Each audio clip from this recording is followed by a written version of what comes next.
Now, we all know that the Apocalypse Striker is the king of PvE.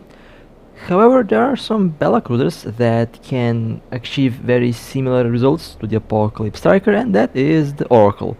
Or to be more precise, the Oracle 2 and Oracle 3. And today, I'll be taking a look at the Oracle 3. As you can see, this is a very good looking ship, and I'm very excited to see what this little boat can do. But as always, let's take a look at the ship. Roll bonus, minus 95% large laser power requirement, minus 50% large laser capacity unit. Advanced large laser operation bonus will give you plus 6% large laser damage, minus 10% large laser capacity unit. Advanced Battlecruiser command bonus will give you minus 5% inertia modifier and plus 5% scan resolution. Overall pretty solid. I like the lower laser capacity unit. 2 drones, 7 high slots, 3 medium slots, 6 low slots, 3 combat and 3 engineering rigs, 40,000 overall defense. The Oracle 3 is a armor tank. The capacitor is really good, 4798 gigajoules, recharge time 576 seconds, recharge rate 20.82 gigajoule per second, which is a really solid recharge rate. It can lock 7 targets, the signature radius, resolution and strength is really good as well. The Oracle 3 is definitely not the fastest, although it's also not slow. It's a moderately quick little boat.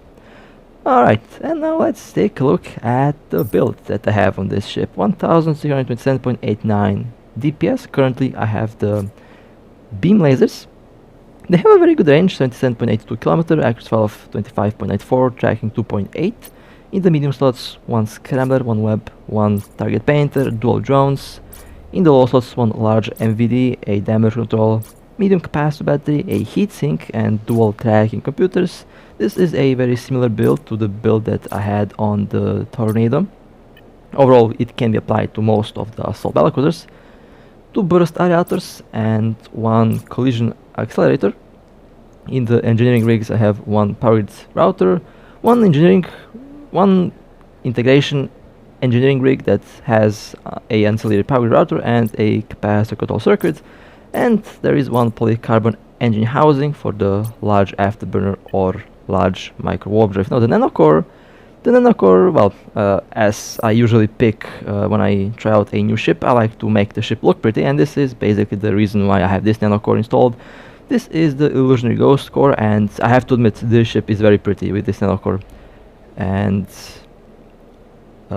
definitely one of the prettiest ships in the game, and one of the most unique looking battlecruisers in the game. The Oracle is a very pretty ship. I am a fan of its design. Now you have a lot of nanocore options for this little boat, and doesn't matter which nanocore you pick, it will work really well. You can focus on armor or damage on most of the nanocores, even inertia modifier. Flight velocity is also important. Basically there is a nanocore for all types of builds that you want to go for, and again in the end it doesn't really matter which one you take.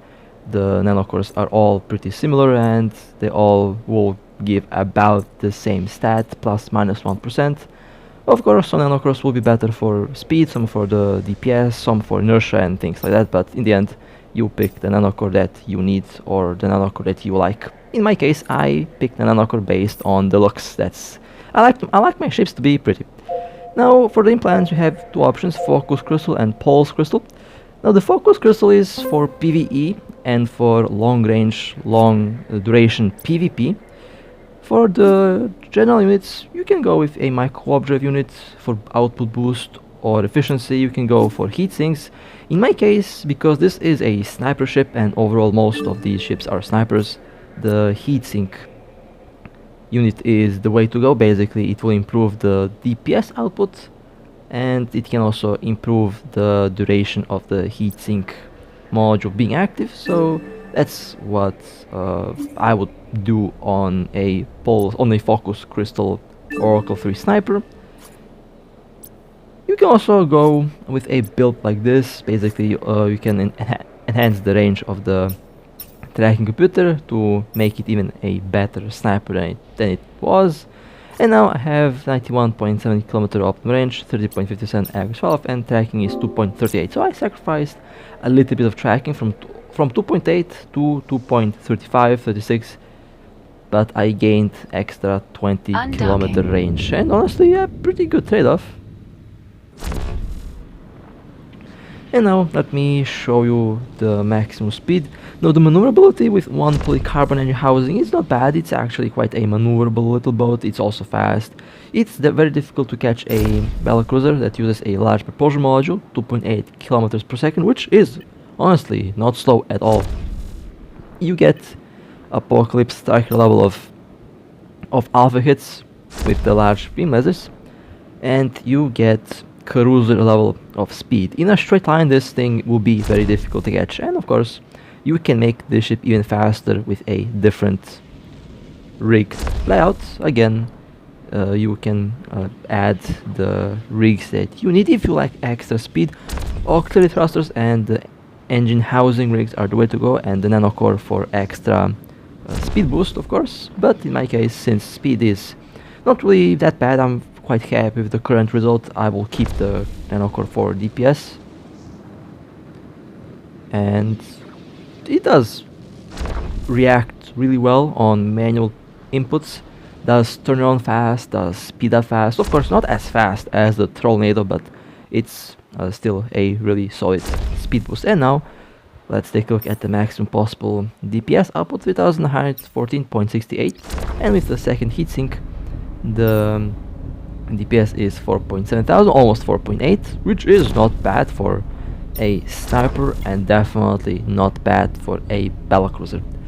Alright, let's dock and let me show you the maximum range. 154 kilometer with one computer, and with the second one 209 kilometer is the optimal, accuracy value of 69.64, tracking 2.38. A very good range. Can be used for sniping pirates that end up warping to your mission accepted. In low sec, for example.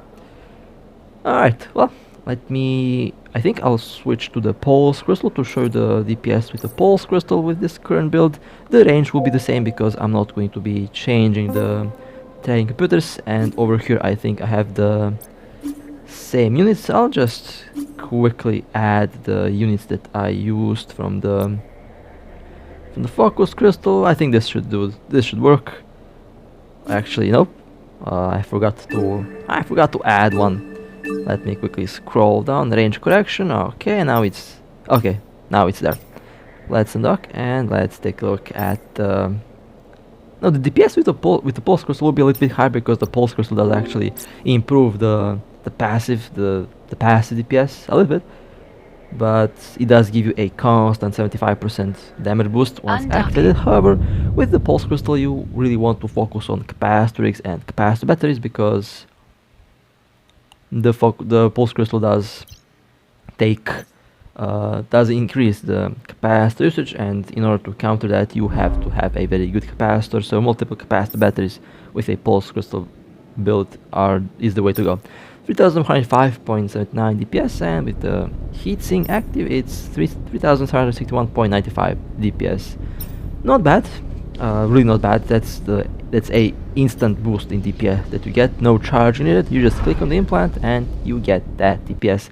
As long as your capacitor is in a high level, it will also have a high DPS output. You can do a build like this: triple heatsinks, one direct computer and a capacitor battery. Now it's 2125 DPS. Let's undock and let me show you the current DPS with this current build.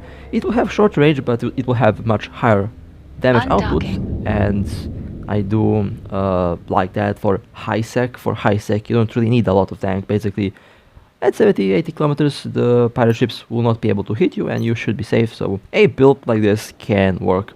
Or it can also work in a fleet in low sec for PvP, a multi-purpose build that has multiple applications in a lot of different scenarios. 3758.04 DPS, which again is pretty good.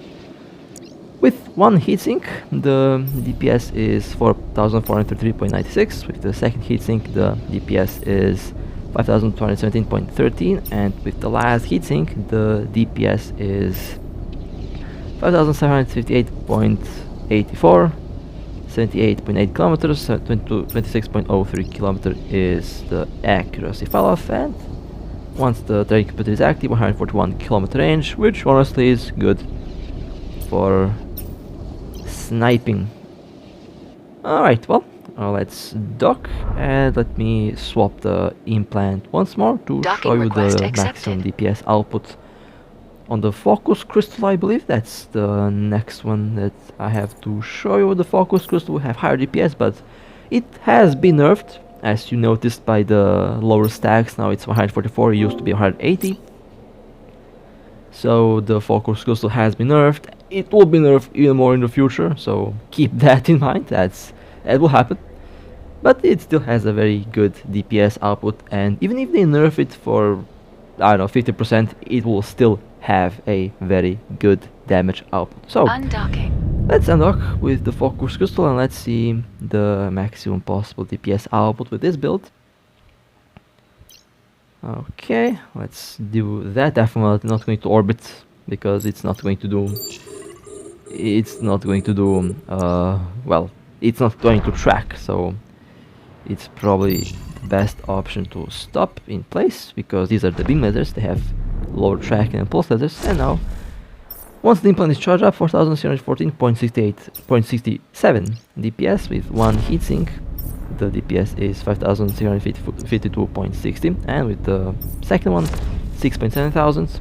With the third one it's 7,485.90 DPS, which is really nice. And with the tracking computer, the range will be 141 km and accuracy of 46.93. Pretty satisfied and pretty happy with the current result. Okay, let's dock and let me show you a different build. Now, this build has a large capacitor battery and a medium micro drive, just in case if you can't fit a large micro drive, you can also use a large afterburner and a medium capacitor battery.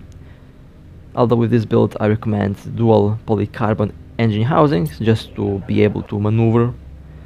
And now time to use the pulse lasers. Now the pulse lasers have much higher alpha, much higher DPS, shorter range and better tracking. So optimal 40 kilometers, accuracy of 8 kilometers, triple heatsinks, one tracking computer, one medium capacitor battery and a large afterburner. You can also use a large micro warp drive or a medium afterburner or a medium micro warp drive. Basically all these modules can be the way to go, and if you're using a medium micro warp drive or afterburner, you can go with a large capacitor battery just to take advantage of that massive power grid that you have on this boat. And now let's undock and let me show you the maximum DPS with this build and the speeds with the afterburner. Now the assault battlecruisers are basically kind of meant to be used with the larger micro warp drive or afterburner, but you can also use them with the medium one. After all, it works both ways. Okay, 3,800 DPS. The capacitor is stable now, which is very nice and very good to see. The afterburner speed is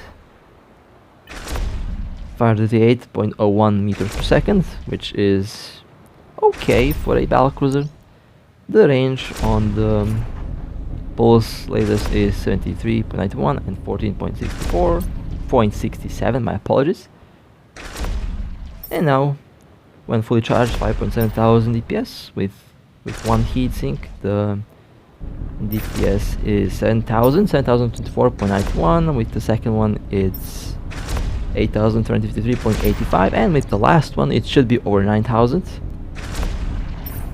9,039.30. Very nice. It does approach Apocalypse Striker level of DPS, and I'm very happy that that's the case. Okay, let's dock, and I have a couple more builds to show you. Now you can basically go with triple tracking computers to enhance the range of the tracking computers to the maximum. One heatsink, one capacitor battery and one afterburn.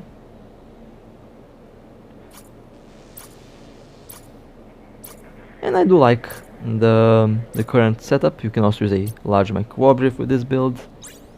It does eat up all the power grid though, so that's very nice. I like to see the power grid being used.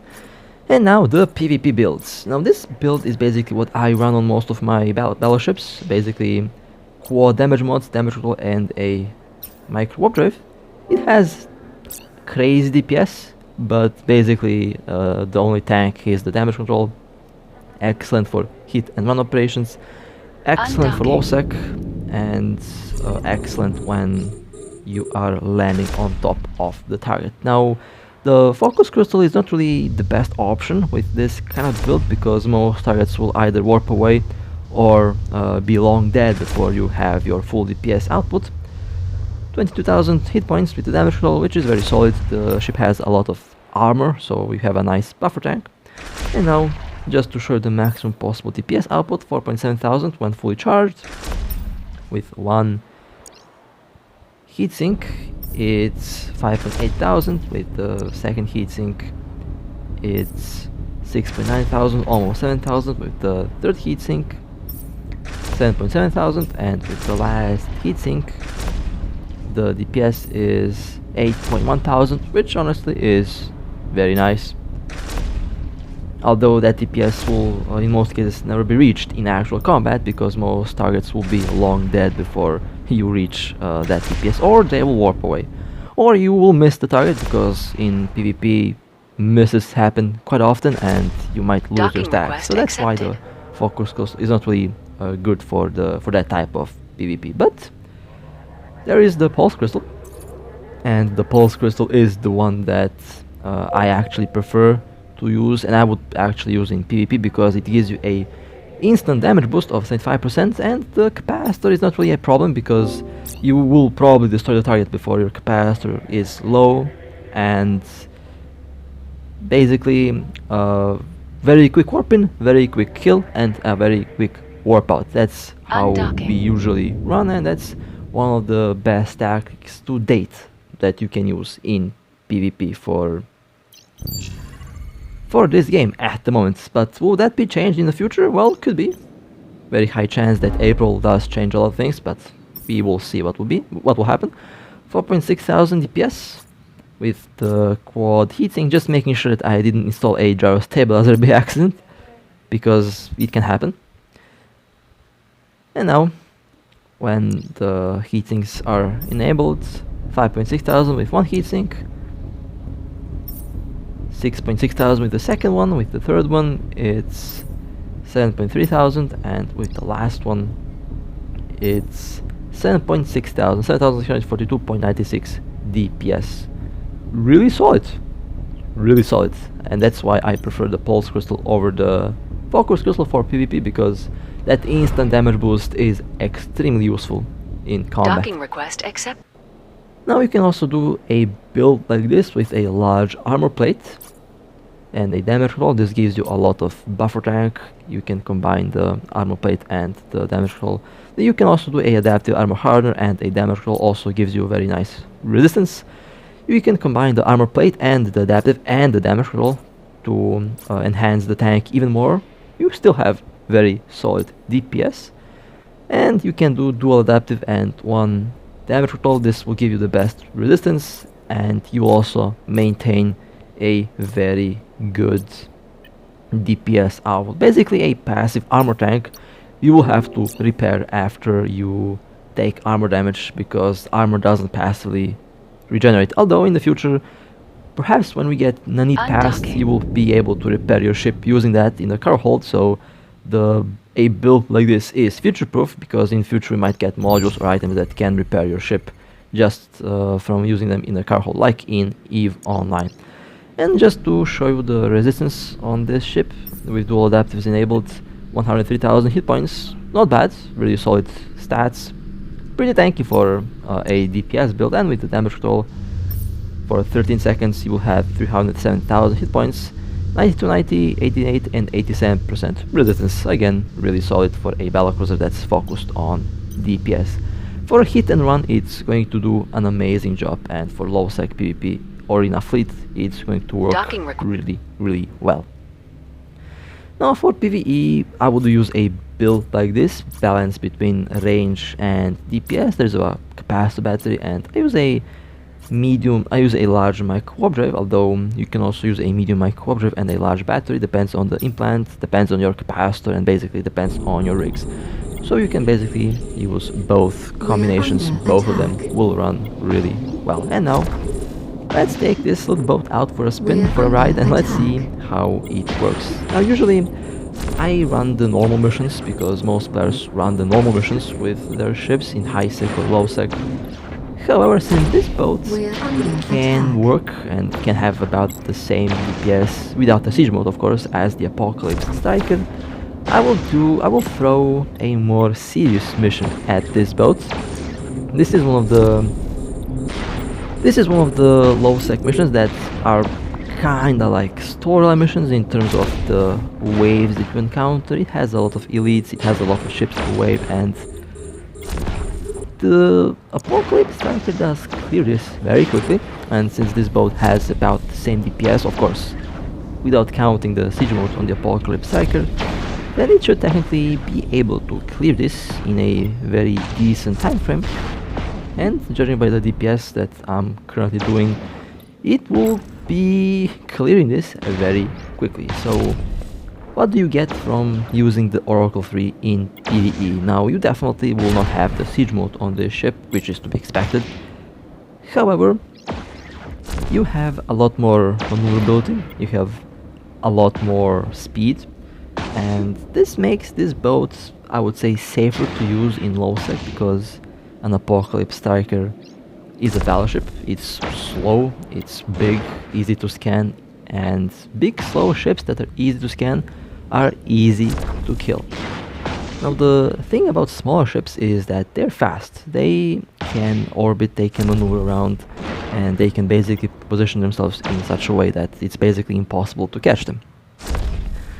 So that's the idea and trick that you can use with the Oracle. Basically, you have about the same DPS as the Apocalypse Striker, you have a very decent speed output of 2.8 kilometers per second, and at this range you can easily use the micro warp drive constantly while orbiting, or basically manually orbiting around the mission in such a way that it's basically impossible to reach you. And this is something that the Apocalypse Striker can't really do, because the Apocalypse Striker is slow and it can't really move much in the siege mode, so it's basically a big sitting target. Now with the assault battlecruisers, they have that advantage of having battleship level DPS, and they also can have cruiser level speed. So that's basically the plus side of the Oracle, or the plus side of basically in any other assault battlecruiser. Now the downside is probably the lower DPS. You don't have a siege mode, so you can't add plus 100% extra damage on your lasers. So that's basically the only downside. For a high sec, you don't really need a lot of safety because in high sec there is no PvP, but for low sec the assault battlecruisers can be very useful, and if you ask me, they can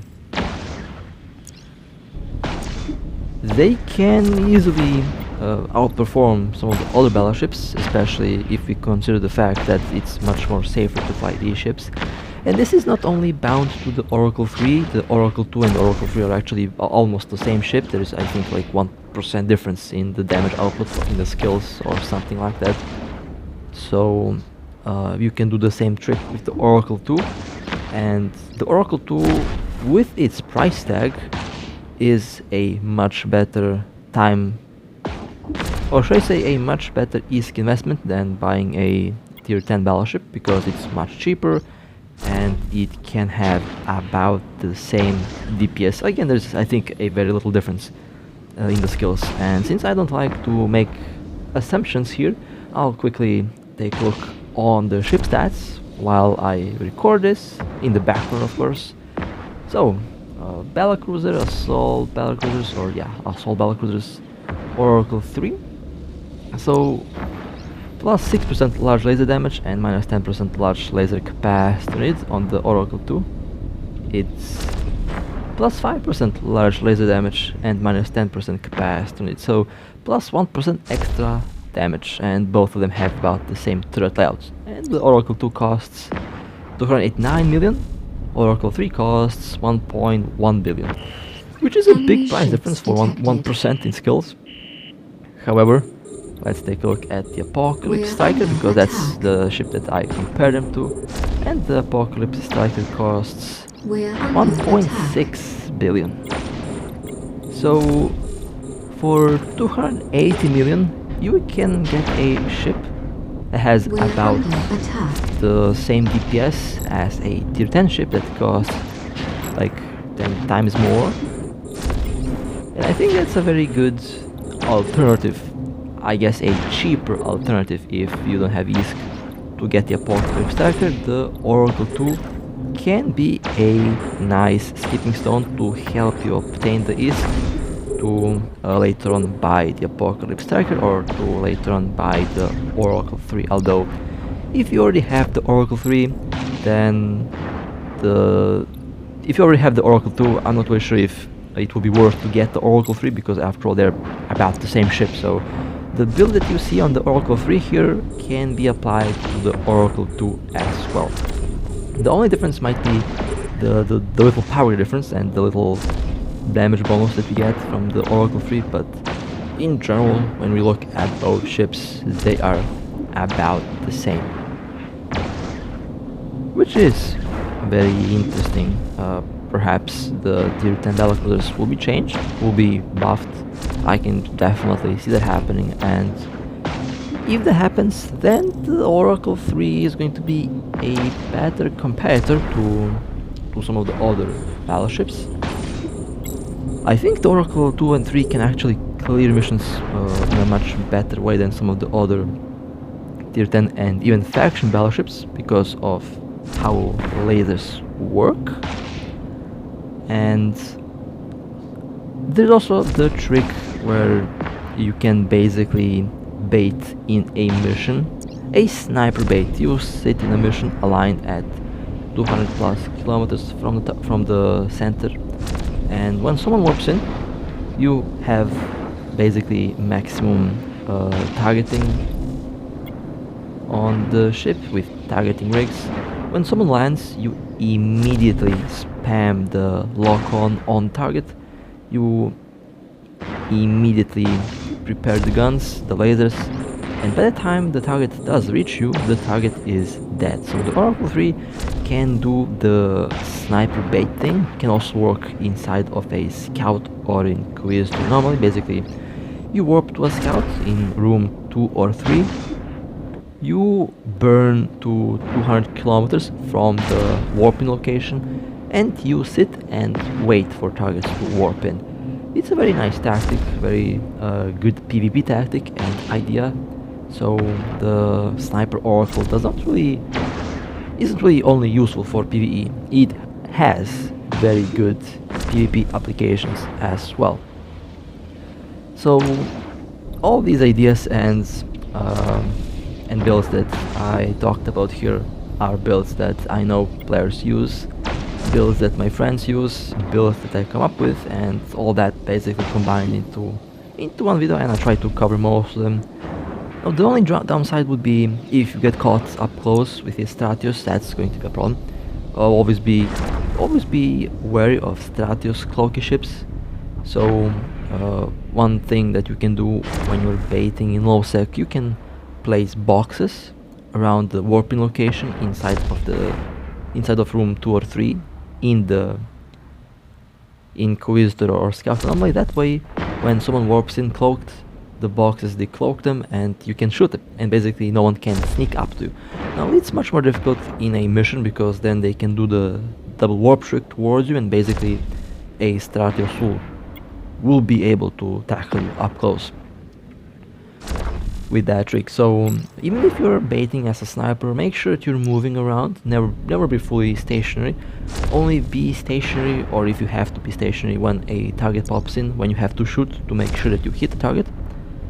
But while waiting for your target, I recommend that you always move, because cloaky Stratios tackles are everywhere, and they are very sneaky. They can sneak up to your ship, decloak, and basically kill you before you even notice what's happening. One way to counter that is by moving and by placing boxes at the warp in location. Basically, it doesn't have to be a million boxes, like 10 boxes. I think it's more than enough. So when they warp in, they get decloaked. After all, there's also a lot of other objects around the warping location, so it's already very difficult to get inside of the Inquisitor or Scout cloak, but just to make sure that they're not going to be able to warp in cloak, make sure if you're baiting with a sniper ship, leave some boxes around the warping location, that way when someone warps in, they are going to be decloaked and you can kill them. Now, I had a lot of players tell me how their Sniper Oracle has killed faction cruisers in a couple hits, and that's a fact, because these ships have enormous alpha damage. A Sniper Oracle and basically any other Sniper Assault Battlecruisers, Assault Battlecruiser has enough alpha to 1 or 2 hit most ships. So you can easily defend yourself against a interceptor that warped in at 0 or close at 0, because you're going to have range and distance. That advantage is always there for snipers. With a sniper, never let anything get close to you. Range is key, range is life, and if you don't have a lot of range between yourself and your target, then you might be in trouble because of the tracking. Snipers don't have a lot of tracking, although they have enormous range and take that as a advantage. Now, so far it does do enormous alpha damage as expected.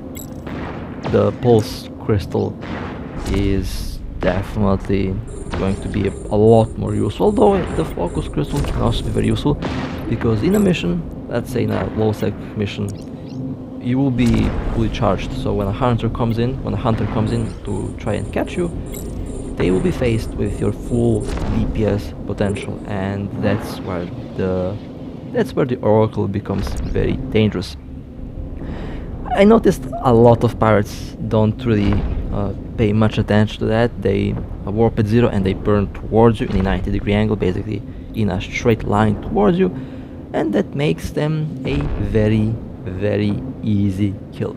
There is a lot of ways how to kill the pirates in low sec, and most of the pirates that I see don't really do a lot of tactical approaches. They don't really do a lot of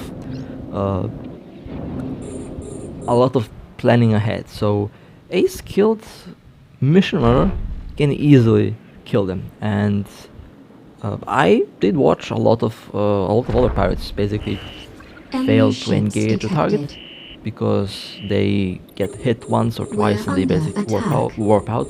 That's how we usually miss targets, when there is multiple pirates in a system and when there is a juicy battleship lurking there.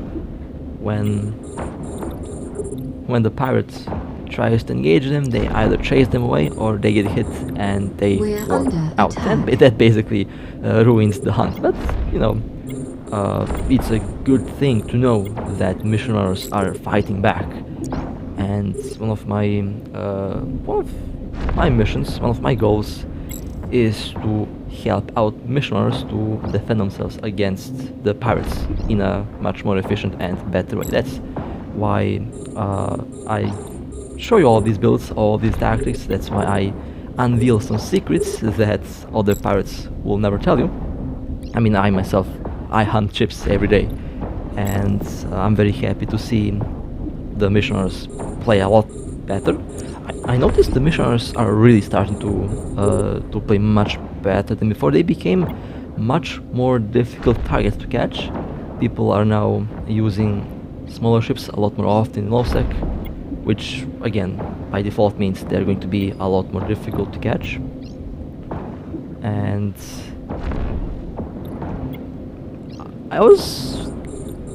I guess I was right when I said that eventually things will change, and now it's becoming a real challenge to catch ships, because everyone is orbiting at some weird orbits where is no warp in. Everyone is using some very nice ships with very good speed and things like that, And you know, other pirates would complain that they can't kill anything. Well, in my case, I'm a pirate, and I'm very happy and very glad that the mission runners are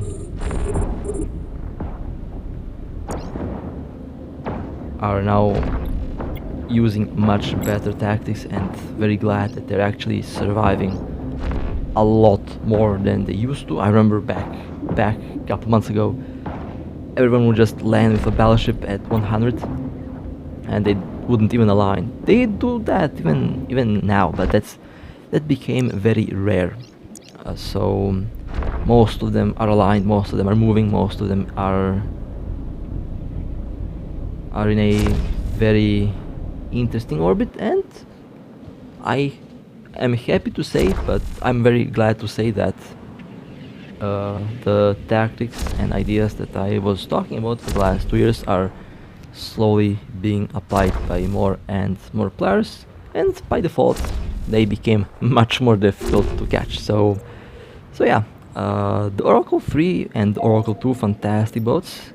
This ship cleared this mission really quickly, and definitely a good competitor to some of the other PvE ships. You can basically run this ship like the Apocalypse Tracker in high sec if you like. It will work in a same or similar way, and I'm very glad that that's the case. Is there room for improvements on the skill per level stats? Yes, there is. There is a little difference between the tier 2 and between the Oracle 2 and Oracle 3. So I definitely expect to see these ships buffed in the near future, and I also expect their price to go up when that happens. But in any case, the Oracle 2 and Oracle 3, in this case the Oracle 3 is a fantastic boat. I really like this ship. It's one of the best looking boats in the game. The Oracle's hull is definitely very pretty, and this awesome looking core is making the ship look even better. So with that being said, hope that you enjoyed, hope that I could help you at building your own ship, or at least I hope that I could help you at inspiring you to build your own Oracle 3 or Oracle 2 build. As always,